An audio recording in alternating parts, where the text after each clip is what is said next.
að það sem við erum að sjá til dæmis í fjölmiðlum, þessi mikla umfjöllun ofbeldi þar sem að ungt fólk kemur við sögu, bæði sem gerendur og sem þolendur, hvort að sú þróun sé raunveruleg, hvort að sé raunveruleg aukning í ofbeldishegðun meðal ungmenna og hvort að sé aukning í vopnaburði ungmenna. Við höfum gögn lögreglunar og við höfum gögn sem koma úr spurningakönnunum sem hafa verið lagðar fyrir í grunnskólum og í framhaldsskólum landsins og þær benda til þess að það sé einhver raunveruleg aukning og sérstaklega hjá þessum yngri hópi.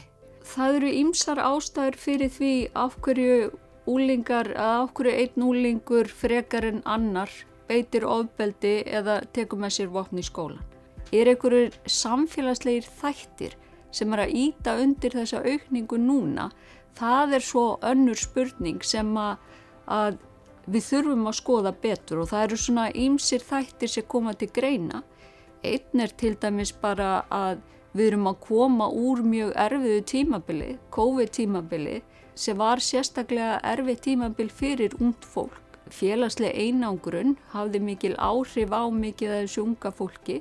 Það erfitt efnahagslega hjá mjög mörgum fjölskyldum og það getur haft ýmsar afleiðingar. Ofbeldi í afþreyingu hefur lengi verið til staðar. Við höfum lengi haft kvikmyndir, ofbeldisfulla kvikmyndir og tölvuleiki. Það sem nýtt núna eru snjalltækin og eru samfélagsmiðlar.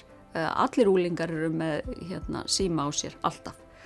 Og það sem að kannski þá sérstaklega nýtt þessi óskýru mörk á milli raunveruleika og afþreyingar. Ofbeldishegðun, hvort sem við erum að skoða gerendur eða þolendur, getur haft langtíma áhrif. Það mjög mikilvægt að leggja áherslu á alla áhættuhegðun ungmenna af því að það á þeim árum sem við getum helst haft áhrif, þar sem við getum helst stöðvað þessa hegðun, þar sem að inngrip geta mögulega verið árangursrík.